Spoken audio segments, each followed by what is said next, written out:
We're not to July yet, so we don't know what else might unfold in the rest of the season. But as you look at other Yankees regarding the All-Star game, Cano, Kuroda, I mean, are those guys you start to point to who deserve to be there? Kuroda, you know, David Robertson hasn't had quite the year he had when he was an All-Star. Vernon Wells got off to such a great start. We'll see if he can, you know, sustain some of that momentum. Obviously, it's tough for outfielders to make it because there's so much competition. But the mainstays, Robinson Cano, with all these injuries, is having an all-star year in a contract year.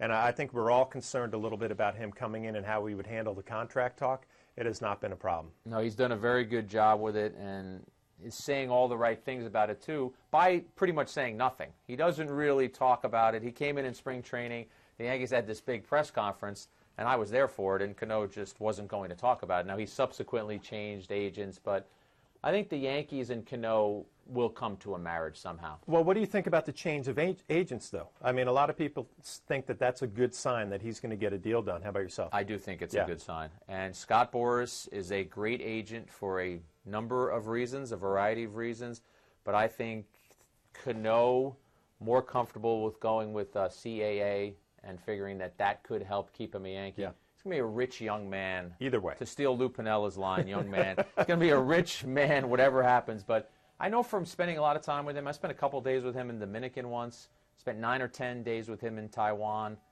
Having that NY on his chest means something to him. It was very meaningful. In Taiwan, he was treated like a rock star. Yeah. Everywhere he moved, getting off a bus, getting out of a cab. And I think that resonated with him, that you could go to another team, you could be a star in L.A. too, but I think he likes the idea of being a Yankee for his career. And good for him. You know, I was lucky enough to play with him when he first got called up and being spring training, and you hear about this kid hitting rockets on the backfield. And to tell you the truth, when he walked in the clubhouse, there was a question on which path he would take.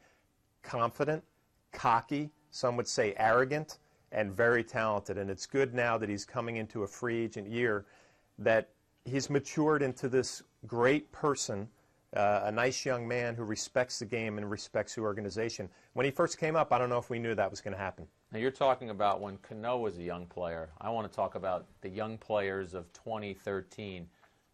John Flaherty gets to be a GM somewhere, and they say to you, you've got one pick. You can draft anybody from baseball to start your team today. Who are you drafting? Oh, my gosh. Well, I mean, Trout, Harper, those are all the sexy names. You know, obviously very talented. Can I take a Strasburg or a Harvey and say this is my number one guy? Being an ex-catcher, I think the value of having that dominant number one starter. I would take Verlander if he was younger and all the innings weren't underneath his belt. How about this? I'll make a trade for Harvey, but I'll take Strasburg in the draft. How about that? Wow, that's very interesting. I think I would take Trout. And I know someone would say you have to have the pitching, but I just think Trout looks like a guy who the staying power, that we're going to see a 15, 17, 18-year career, the blend of power and speed. I'm not saying pitching isn't important. I wonder about a pitcher getting injured. Yeah. I wonder about a guy giving you 6 or 7 years of great pitching, where Trout may give you 15 to 18. Being a center fielder doesn't bother you as much. I mean, a lot of times you hear let's build around a shortstop, right? True. I mean, a center fielder might be a little bit different, but obviously a Gold Glove type outfielder. And you know what? Based on what you just said, Harvey might be the choice of a lot of people, because Strasburg's already had some injuries. Yep. You notice you didn't say Felix Hernandez, and as great as he is, you look at the innings under his belt. You're starting out an organization, you want somebody who's going to be there for a while. Exactly. Stretch it out 5, 6, 7 years where you can be dominant, and then you fill in. I think the greatest part of thinking about being a general manager is filling in with the pieces. You know, not the high profile, not the high dollar guys. You know, Robbie Thompson, the third base coach of the Yankees, and I always would talk about the chemistry guys in the clubhouse and how important they are to a makeup of a team. I think I would enjoy picking those personalities more than the stars and the most talented guys. And do you go back to when your career started? And maybe it was this way then, but it almost seems now that there's such a high priority put on that once you know you have a good young player, lock them up. Make sure you don't let that guy go anywhere. We've seen several instances of that happen in baseball. Well, Evan Longoria, one of the ones that jumps out at me. And, you know, I think, Jack, you got to have a lot of confidence in your scouting department, your organization people, your minor league people. I think to recognize the talent, but also to recognize the personality and the makeup. Is this somebody that we're going to want to be around, somebody who's going to get a big contract and not go through the motions for a couple of years? That's the toughest thing to find out about young players. Are they still going to be hungry? Are they still going to work? Are they going to be leaders? I think the talent's the easy part. It's the personality and the makeup that's tough. All right, I asked you to be a GM already. Now I'm going to ask you to be a manager. Bud Selig has deemed that the John Flaherty All-Stars are playing in the World Series, and you've got to buy to Game 7. He also says, I'll take it. I'll buy to Game 7. You can pitch whoever you want. You can pluck anyone out of Major League Baseball right now. Who's your Game 7 starter? Right now. So, obviously, you know, I think back to guys that I caught for. And well, let's make it a two-part question. Guys from your era, and then we'll do 2013. You know what? For me, it's guys from 2013. I think, obviously, Verlander would be the guy that I would choose. And that's not knowing his makeup or his personality. If you rate his stuff, how he can dominate a game, how he can go through a lineup striking out people, swings and misses, I would take my chances with him. If you ask me who would be the one pitcher, if I had to win one game, who would be the guy I would want on the mound, it'd be Roger Clemens, without a doubt. And the reason I say that is the stuff, obviously, location, power, split finger, but the competitor. I mean, when he was getting ready for a game, it started at 3 o'clock in the afternoon. It was a production. He brought his teammates up to a different level. And I've never been around a guy who could bring the position players up, and you realize this is a big game because Roger's pitching tonight. I would throw all of my eggs in one basket with him for one game. Now let me start to go back with Verlander first. I agree with you on Verlander, too, because I haven't told you anything else about the John Flaherty All-Stars. We don't know who's in your bullpen. So Verlander is a guy, much like Jim Leyland. You're putting him out there, and 130 pitches later, you're hoping that the game's over. Well, I think you can even stretch it 140. I mean, if you have one game in the season's, seventh game of the World Series, don't worry about your bullpen. You might have a closer. If Mariano Rivera's on my All-Star team, of World Series team, then I'll go Verlander right to Mo and take my chances. And as far as Clemens goes, did anyone ever say anything to him about that? Did anyone almost pat him on the back and say, you know what, you're bringing almost this professional wrestling style, get fired up attitude into here. We like it. You're helping us out. Or was it not even needed to say anything like that? It was talked about amongst teammates. It was talked about amongst the other guys who were being raised to a new level, and I was one of them. It was never talked about to him. You knew when he was pitching. You knew not to mess with him. You didn't go near him. I knew I had to play long toss with him before every start, and it was almost like I had to get my game face on just to play catch with this guy because you didn't want to disappoint him.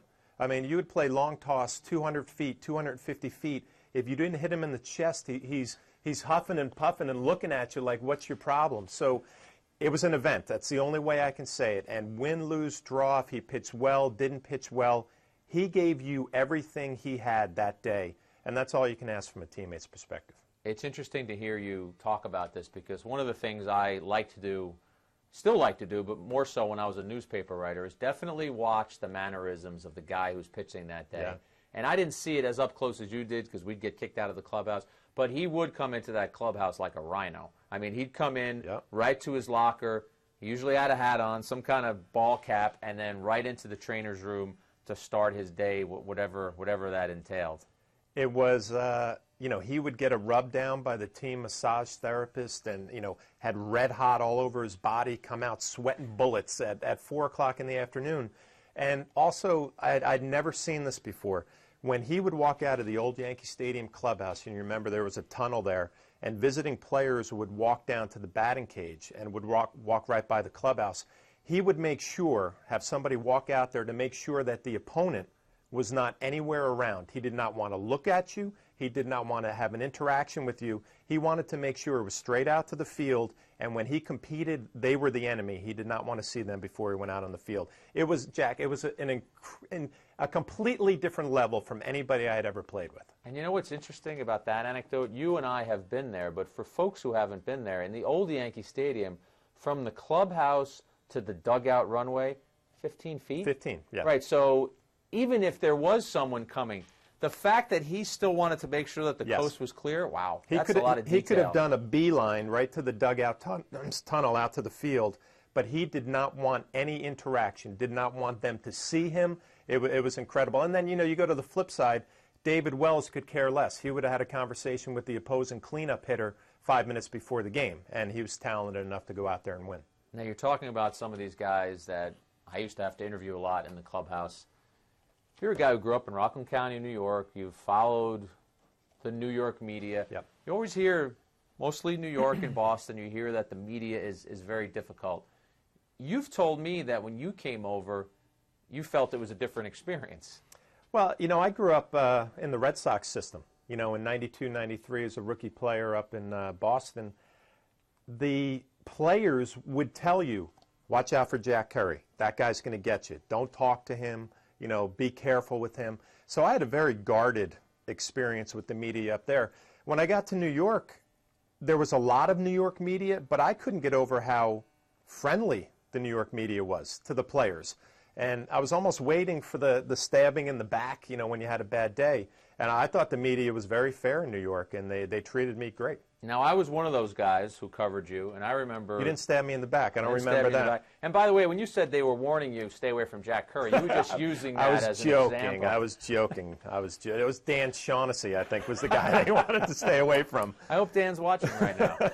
Dan does a good job, by the way. But you and I later had a conversation about this, and I said that a lot of times when you're covering that clubhouse, you're looking for as many sources as possible. And I think I might have burst your happy balloon there a little bit, that some people, you're an intelligent guy, you're a catcher, which means you're watching every pitch. You're a friendly guy, you're willing to stand there and answer questions, that you may have unwittingly been used as someone's source, that people were trying to pull some information out of you. I can see it now looking back, and when we had that conversation, a few names popped out at me right away, and I said, man, I had a target on my back. They were a pipeline for information, but I always had a very open relationship with the media and felt like I would be honest with them and almost probably trusting to too much of a point. But I can honestly say 14 years, I never got burned. I didn't feel like I had somebody misquote me, misrepresent me. And I don't know if it was because I was honest and open and upfront, but I thought I was treated very fairly by the media. I'm glad you used that word, trusting, because I've had people say to me as a reporter, well, you must be friends with all these guys, and do you hang out with all these guys, and what's it like to interview Derek Jeter? And I've always said that my approach was, I wanted these guys to trust me. I wanted them to respect me and trust me and know that if I came up to you and had information or was seeking some information, right, that they could trust that I would treat it and handle it the right way. I mean, I was one of those guys who would talk to you because I respected your opinions and what you brought to it. But you never want, I think, somebody to see you coming and think, oh, this is the guy that burned me. So I think got to be able to ask tough questions, but the players have to respect that you have the knowledge, that you've done the research, that you just don't show up and say, oh, how come you pitched poorly today? Know during the game that so-and-so didn't have a good slider. Know that those 3 pitches in the 3rd inning were the 3 pitches that might have decided the game. And I think that's the approach you have to take. Well, the one thing that players can sniff out a mile away is a guy who's not professional and he's not prepared. And, obviously that wasn't you. But I can think back to how many conversations I've had with you, with other writers, hey, this is off the record. And every time I said it was off the record, it never came back to burn me. So those are trusting relationships that you might be able to give a reporter, not the details about what's going on behind the scenes, but you might be able to lead them in the right direction so that if they're going to work at it and they want to find out what's going on, they'll be able to do it. So I mentioned Little League to you earlier. I have to ask you this question now. Did you collect baseball cards at all when you were a kid? I did. My brother and I were huge baseball collectors. We would go to school and flip. We'd get 10 cards a day and try to come back, make a little profit. This is your lucky day, because as a guest on JCTV, everyone gets a parting gift. So here's what we're going to do. You got to pick a pack here. I'm going right in the middle. All right. These are all old, by the way. What'd you get? I got 1990 I got score. I have 1991 score.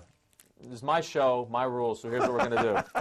We're gonna Everything was going so nicely until No, that. now I'm going to start to assert myself a little bit here. We're going to open these up. Okay. Whoever has the best card, and we might have to debate this, gets to keep both packs. So you get one pack for Brian and one pack for Logan. Okay, fantastic. If you have the best card. Oh, Dante Bichette. That's a good start. Son's in the minor leagues with the Yankees right now. All right. I start out with Steve Lyons, Psycho Lyons, who is an ex-teammate of mine. He's not going to win any Player of the Year awards. You might want this one from me because this is a New York guy I bet you that you encountered in your career, B.J. Surhoff. That's a good one. That's a good one. Good. I might sell that to you. Tom Brunansky, Good player. another teammate of Solid mine with the player. Boston Red Sox, great veteran presence.